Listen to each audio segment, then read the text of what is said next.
In the vast expanse of space, a fleet of human ships drifted lazily through the stars, their hulls gleaming with a mix of pain and stubborn determination. Captain Morgan Thompson stood on the bridge of the USS Maverick, a ship renowned not for its advanced technology, but for the crew's irreverent attitude. They were explorers, adventurers, and most importantly, they were human species known for its resilience and sense of humor. As they glided through the galaxy, their scanners picked up a massive fleet of ships approaching. A banner hung in front of the flagship, declaring it to be the Imperial Cruiser Regulus, a fearsome name that echoed throughout the cosmos. Captain Thompson glanced at the crew, who were busy preparing for what they assumed would be a serious confrontation. "All right, folks, it seems like we've got company. Let's put on our best poker faces," he said, stifling a chuckle. And by poker faces, I mean our can't believe it's not but our expressions. The crew erupted in laughter as they complied. The Imperial cruiser loomed closer, its grandeur intimidating. The humans could see the distinct markings of the Galactic Empire, their symbol, a combination of sharp angles and dark colors, meant to instill fear. But humans had something that the Empire did not, an overwhelming knack for humor. As the ships closed the distance, the Empire's flagship initiated contact. A holographic image of Grand Admiral Valtrak materialized on the bridge. His face was stoic, adorned with elaborate decorations and an aura of authority. "Humans of the USS Maverick, you are trespassing in Imperial space. Prepare to be detained." Captain Thompson raised an eyebrow, unable to contain himself. "Detained? Is that the best you've got?" he said, grinning widely. "Come on, Admiral. I was hoping for something a bit more original. What's next? You gonna ask us to fill out some forms in triplicate?" The crew burst into laughter, and even some of the officers on the Empire's ship seemed taken aback. Grand Admiral Valtrak frowned, the tension in the air palpable. "This is not a joking matter. You are in violation of Imperial law." "Oh, really?" Captain Thompson replied, feigning shock. "You mean there's a law against bad jokes? Because if so, you're about to issue a whole fleet of citations. Tell me, how many Imperial officers does it take to change a light bulb?" Valtrak's brow furrowed deeper. "That is irrelevant." "None," Thompson shouted. "They prefer to keep themselves in the dark. Get it? Because you are so good at avoiding the light." The crew howled with laughter, and even a hint of a smile crept across Valtrak's face, though he quickly suppressed it. "Your insolence will not be tolerated," he said, though his tone lacked conviction. "Insulting. Low, Admiral, we're just breaking the ice. You know what they say when in space. Laugh like you own the place." Captain Thompson waved his hands as if conducting an orchestra, further inciting the crew's laughter. "Perhaps a demonstration of our combat capabilities is in order," Valtrak suggested, attempting to regain control of the situation. "Combat? Oh, please, you really think we're scared of an empire that uses detainment as their go-to threat?" Thompson leaned back in his chair, waving dismissively. "I bet you guys have a whole playbook on how to look menacing. Let me guess, you practice in front of mirrors." Thompson's jesting was met with a brief silence, and then the Empire's officers began to chuckle. "Phew.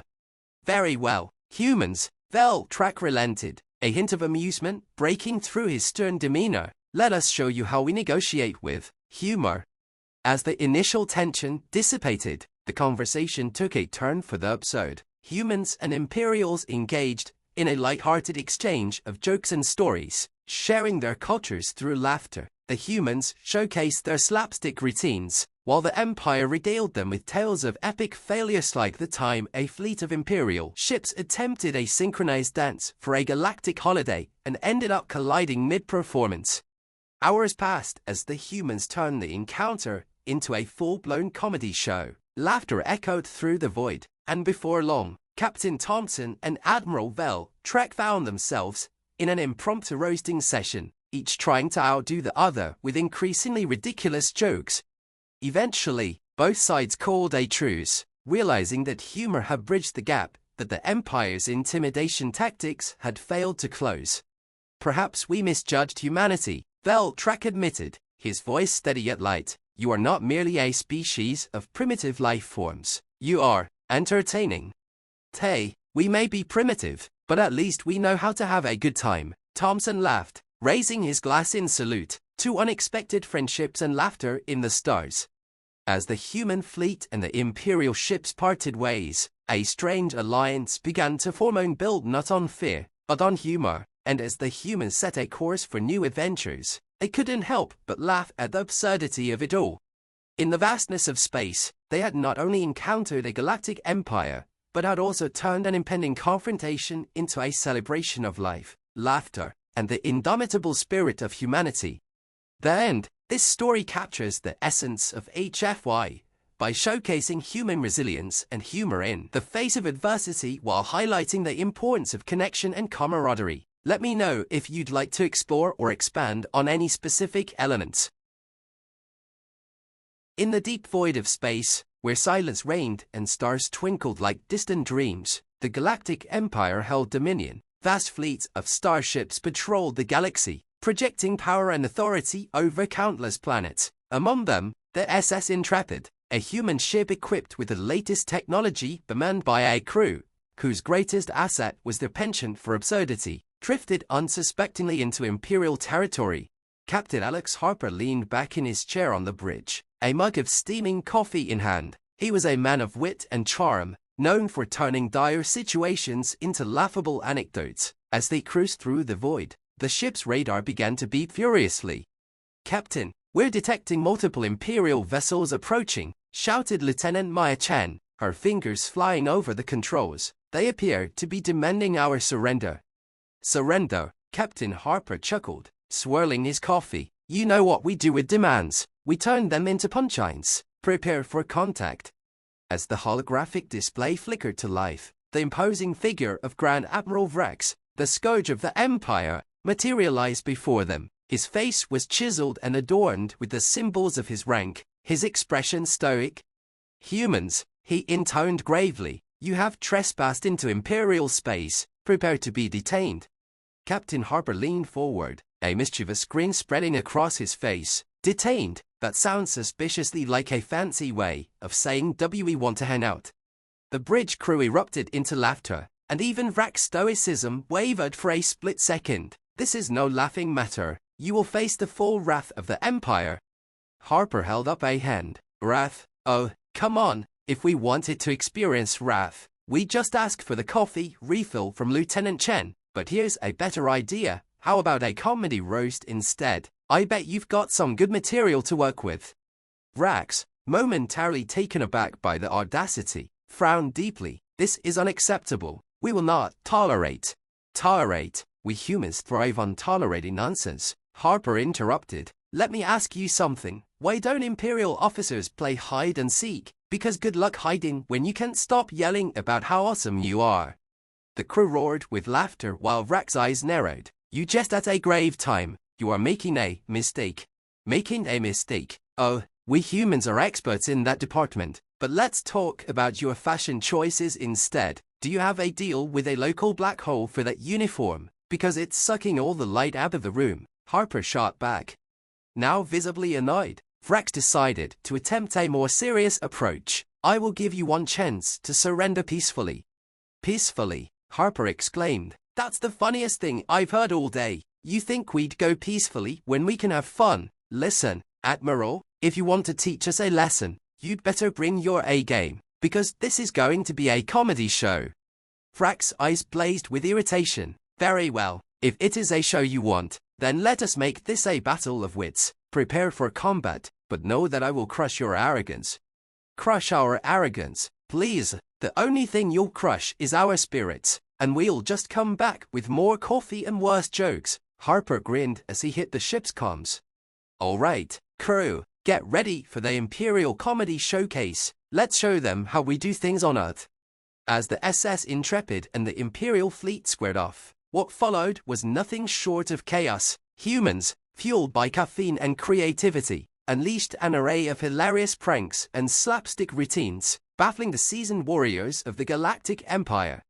They deployed inflatable decoys shaped like oversized rubber ducks, sending the Imperial ships into confusion as they collided with each other while trying to target the threat. Meanwhile, Captain Harper's crew broadcast a looping video of their best stand-up routines, making the stern Imperial officers burst into laughter against their will. "Why do they keep sending out inflatable ducks?" one Imperial officer asked, his sides aching from laughter. "Because they're quackers," another managed to choke out, and laughter erupted across the command deck. As the antics continued, Vrax found himself torn between outrage and reluctant amusement. "This is absurd," he growled, but the corners of his mouth twitched upward, despite his best efforts to suppress it. Suddenly, Harper appeared on the main screen, dressed in a makeshift Imperial uniform and a bright red clown nose. "Hey, Admiral, how about a little intergalactic collaboration? We could use your humor to spice up our next comedy night." Vrax, caught off guard, raised an eyebrow. "You are truly unlike any species I have encountered. And you are unlike any admiral I've had the pleasure of roasting." Harper laughed. "You should try it more often. It's a great stress reliever. Just remember, if you can laugh at yourself, you'll end up like those guys over there." He pointed to a group of Imperial officers who had accidentally dropped their weapons in their fits of laughter.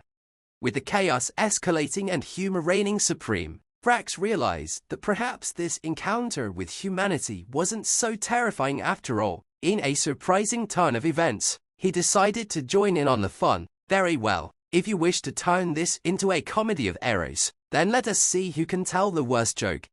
As the two sides engaged in a comedic battle, the line between enemy and ally blurred, with laughter echoing across the cosmos. In the end, the humans and the Imperials reached an understanding. They could share the galaxy, one joke at a time. Captain Harper and Grand Admiral Vrax even agreed to co-host a cosmic comedy festival, where beings from all corners of the universe could unite in laughter, proving that even the mightiest empires could be disarmed with a good joke. And thus, in the annals of history, the Galactic Empire learned that humanity was not just a species to be feared, but a force of humor that could conquer even the darkest voids of space.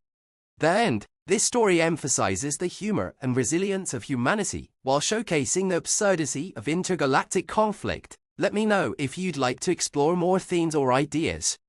In the heart of the galaxy, the Galactic Empire prided itself on its diplomatic prowess. Grand Moff Zaravalon, a figure of poise and power, prepared for an unprecedented summit with a human delegation. The Empire had grown weary of humanity's increasing boldness and decided that a show of strength through diplomacy was in order. On board the Imperial flagship, the Chobras, Moff Valon smoothed her uniform and surveyed the holographic display of the human ships approaching. The USS Wildcard, a small but tenacious human vessel, had become infamous for its unorthodox approach to diplomacy. Captain Jake Thompson stood at the helm of the Wildcard, adjusting his tie and flashing a toothy grin. "All right, team. Today we're making history or at least some really good memes. Remember, if they try to intimidate us, we just roast them back." The crew nodded, giggling at the thought of what was to come.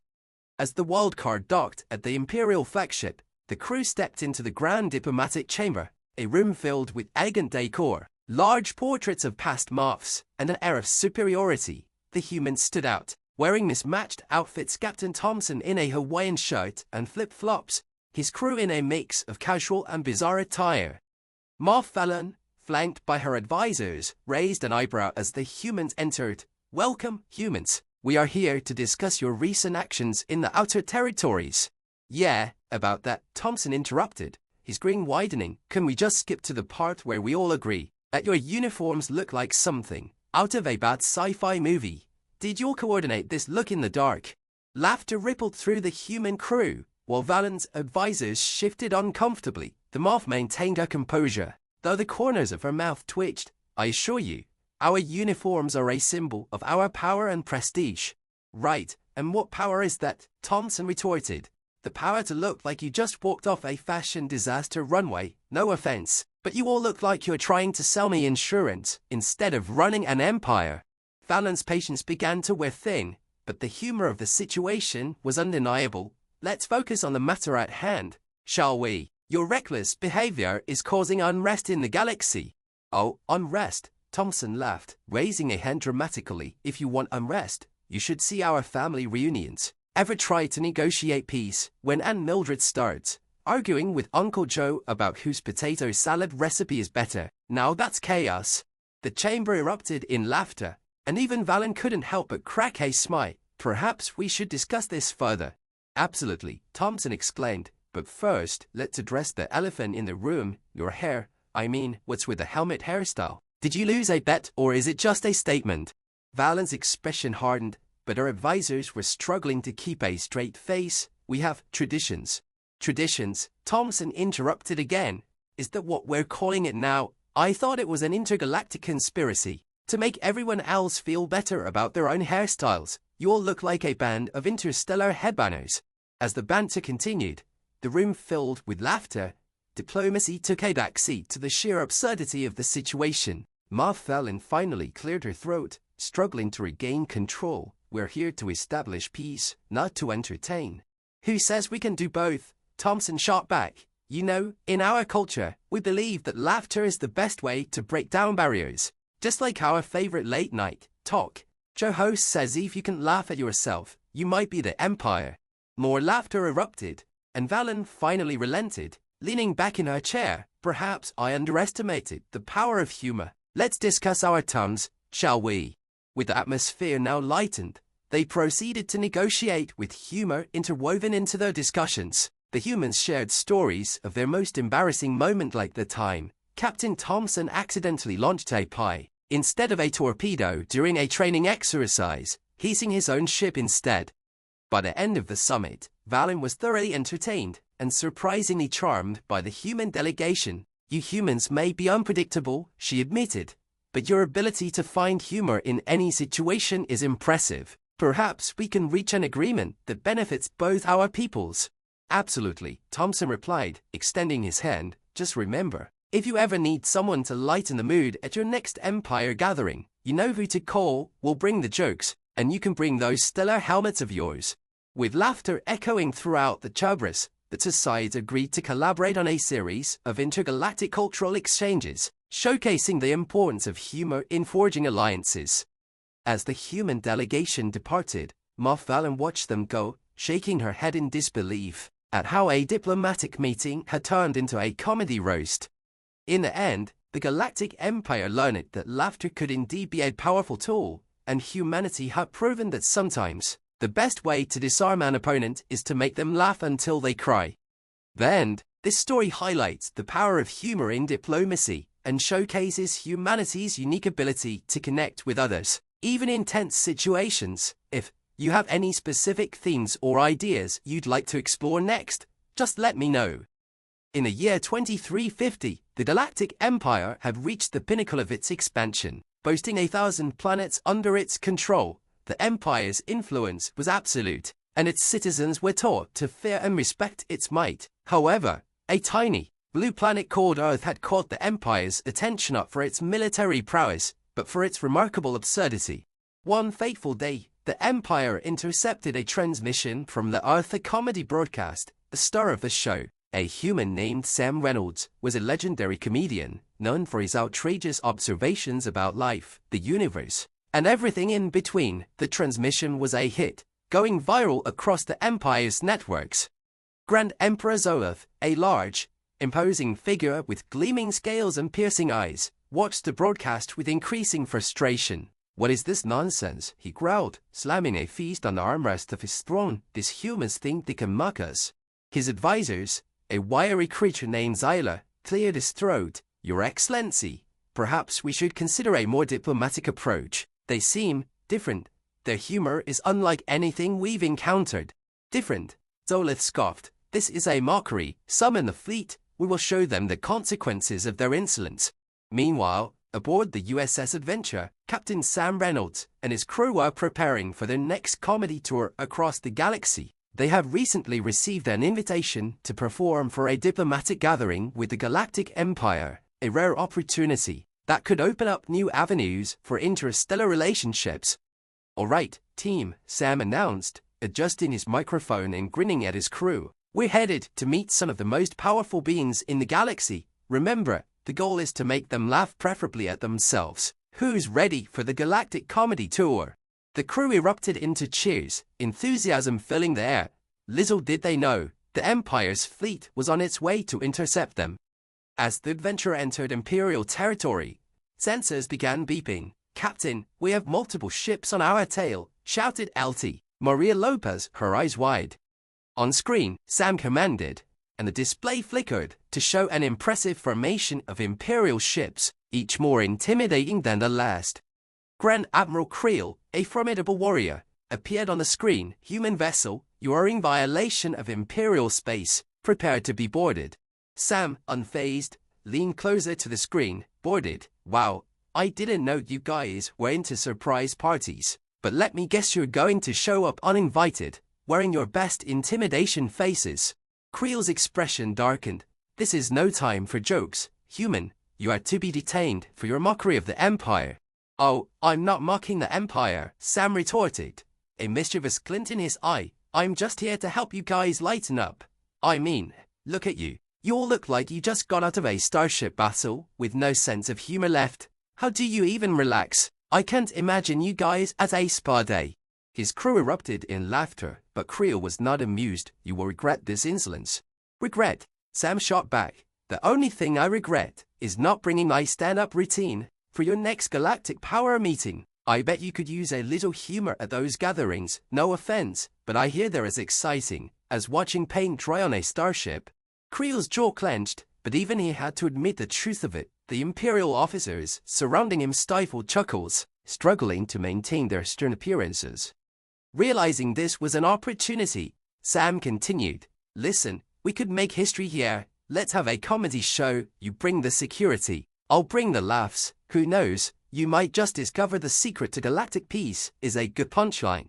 "Enough," Creel growled, though the glimmer of intrigue in his eyes was undeniable. "Very well, if you wish to perform, we will allow it under our conditions, but know that failure will have severe consequences." Sam grinned widely. "Deal, but just so you know, if I bomb, it'll be my first intergalactic bombing, and let's be honest, I've had a lot of practice."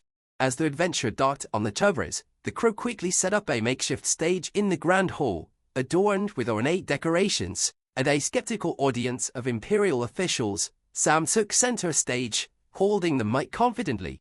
"Welcome, everyone. I'm thrilled to be here, performing for the Empire. Let's be honest, when I heard Imperial Gala, I thought it was an intergalactic beauty pageant, but then I realized what would judge that."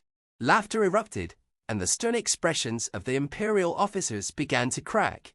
Sam pressed on, weaving humor about galactic politics, absurd alien customs, and the undeniable fact that the Empire's ships had more unnecessary bling than a luxury yacht.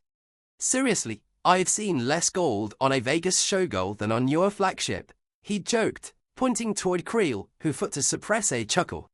As the night wore on, the audience roared with laughter, completely disarmed by Sam's charisma. Creel found himself laughing out loud, a sound he hadn't made in ages. By the end of the performance, the humans and Imperials shared a bond forged in laughter.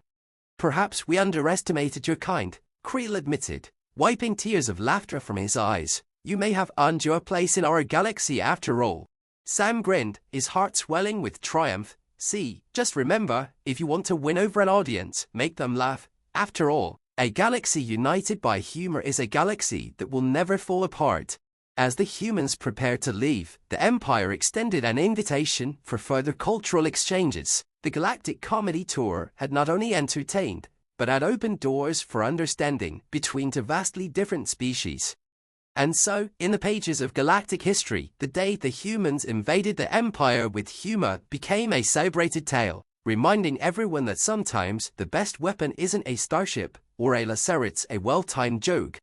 The end. This story highlights the transformative power of humor and its ability to bridge cultural divides. If you'd like to explore more scenarios or themes, just let me know.